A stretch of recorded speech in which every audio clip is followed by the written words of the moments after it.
ত্রিপুরা পুলিশে special executive নিয়োগ হচ্ছে।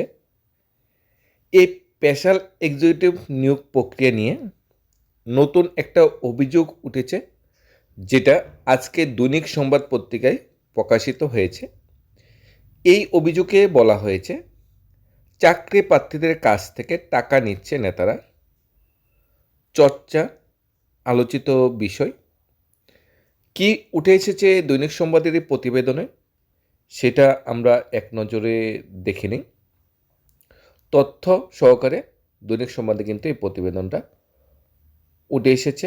একটি অডিও যেটা সোশ্যাল মিডিয়া প্ল্যাটফর্মে ঘুরছে, সেই অডিওতে এই কথাটা উল্লেখ করা আছে যে স্পেশালিজড চাকরি প্রার্থীদের কাছ থেকে টাকা নিচ্ছে সংশ্লিষ্ট নেতারা, অর্থাৎ অর্থের বিনিময়ে চাকরির অভিযোগ উঠে এসেছে। পুলিশের স্পেশাল এক্সিকিউটিভ পদে চাকরি পাইয়ে দেওয়ার নাম করে চাকরি প্রার্থীদের কাছ থেকে টাকা নেওয়ার অভিযোগে বিজেপি স্থানীয় নেতা নেত্রীদের অডিও ভাইরাল হওয়াকে কেন্দ্র করে রাজ্য জুড়ে রাজনৈতিক মহলে ব্যাপক চাঞ্চল্য দেখা গিয়েছে।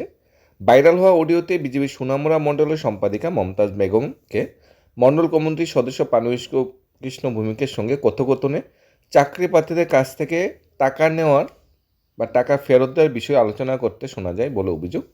অডিওতে দাবি করা হয়েছে প্রায় 2 বছর আগে সরকার বিজ্ঞপ্তি জারি করে ওই পদের জন্য চাকরিপ্রার্থীদের কাছ থেকে আবেদনপত্র গ্রহণ করলেও পরবর্তী সময়ে সেই প্রক্রিয়া বাতিল হয়ে যায়। এরপর টাকা নেওয়ার বিষয়টি প্রকাশ্যে এলে নিজেদের বামমূর্তি ক্ষুণ্ণ হওয়ার আশঙ্কায় টাকা ফেরত দেওয়ার পরিকল্পনা করা হচ্ছিল বলে কথোপকথনে ইঙ্গিত মেলে। অডিওতে আরও দাবি করা হয় মণ্ডলে একনাথা উৎপল এবং সোনামুড়া নগর পঞ্চায়েত নির্বাচিত কাউন্সিলর তথা বিজেপির নেত্রী অনিতা শাহর নামও এই ঘটনা উঠে এসেছে। মমতাজ বেগমের কথোপকথন অনুযায়ী তার পছন্দের একজন প্রার্থী অনিতা শাহর 2জন প্রার্থী উৎপলের একজন প্রার্থীর কাছ থেকে টাকা নেওয়া হয়েছিল। প্রার্থীদের কাছ থেকে 1 লক্ষ টাকা থেকে 1.5 লক্ষ টাকা পর্যন্ত নেওয়া হয়। সেই টাকা মণ্ডলের সাধারণ সম্পাদক দীপন দাসের কাছে দেওয়া হয়েছিল বলেও অডিওতে দাবি করা হয়েছে। উল্লেখ প্রায় 2 বছর আগে সংশ্লিষ্ট পদে নিয়োগের জন্য যে আবেদনপত্র গ্রহণ করা হলো পরবর্তী সময় সেটা বাতিল হয় এবং কয়েক মাস আগে ফের এই পদের আবেদনপত্র গ্রহণ করা শুরু হয়েছে। এদিকে ভাইরাল অডিওতে কেন্দ্র করে রাজনৈতিক মহলে চর্চা শুরু হয়েছে। বিষয়টি বিজেপি সুনামুড়া মণ্ডল সভাপতি শুভজিৎ দাস জানান, দল গোটা ঘটনাকে গুরুত্ব সহকারে দেখছে। তার বক্তব্য, আপাতত অডিওতে 2জনের কথোপকথন শোনা যাচ্ছে, তাই বিষয়টি দলীয়ভাবে তদন্ত করে দেখা হবে। তদন্তে কারোর বিরুদ্ধে অভিযোগ সত্যতা প্রমাণিত হলে দল কোনোভাবেই তাদের ছাড় দেবে না বলে জানান সংশ্লিষ্ট সুনামুড়া মণ্ডল সভাপতি শুভজিৎ দাস। দৈনিক সম্পদ পত্রিকায় এই প্রতিবেদনটা উঠে এসেছে। ঘটনাটা যেটা সংক্ষেপে যেটা আমরা বুঝতে পারছি, প্রথমজন স্পেশালিস্টের রিক্রুটমেন্ট বেরিয়েছিল, তখন চাকরি প্রার্থীদের কাছ থেকে টাকা নেওয়া হয়েছিল। এখানে 1-2জন নয়, বহু চাকরি প্রার্থীকে টাকা নেওয়া হয়েছিল। যেমন মমতা বেগমের পছন্দের একজন, অনিতা শাহর পছন্দের 2জন এবং উৎপল স্থানীয় নেতার পছন্দের একজন প্রার্থীকে কাছ থেকে 1 থেকে 1.5 লক্ষ বা 2 লক্ষ টাকা নেওয়া হয়েছিল যে তোমাদের নামটা আমরা লিস্টে ঢুকিয়ে দেবো, তোমরা আমাদের এই টাকাটা দাও।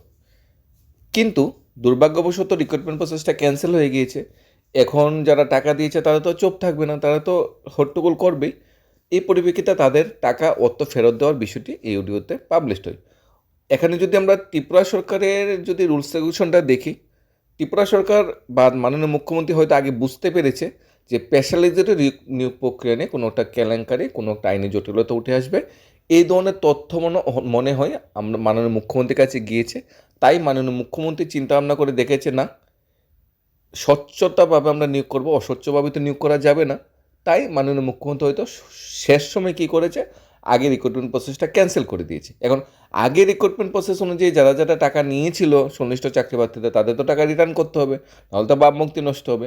এখন ত্রিপুরা সরকারের ভাবমূর্তি নষ্ট হবে না এই বিষয়ে যদি কোশ্চেন করে, উত্তরটা হবে এই ক্ষেত্রে বা এই পরিপ্রেক্ষিতে হয়তো নষ্ট হবে না, কারণ ত্রিপুরা সরকার জানতে পেরেছে, বুঝতে পেরেছে যে কিছু একটা আছে, তাই হয়তো প্রসেসটা ক্যান্সেল করে দিয়েছে। এবং নতুন করে প্রসেস শুরু হয়েছে, সরকারও চাইছে স্বচ্ছতা মেনটেন হোক।